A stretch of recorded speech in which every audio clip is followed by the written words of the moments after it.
यही समझी के दीदी हाई छिनर हमरा पापा के चाहेली।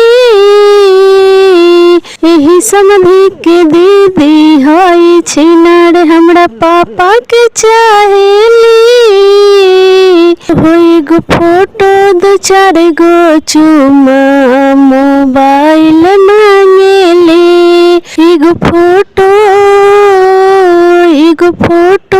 दो चार गो चुमा मोबाइल मांगेले।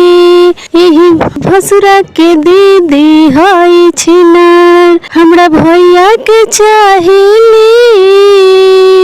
यही भसुरा के दीदी हाई छिनार हमरा भैया के चाहेली। होई गो फोटो दो चार गो चुमा मोबाइल मांगेले। एगो फोटो दो चार गो चुमा मोबाइल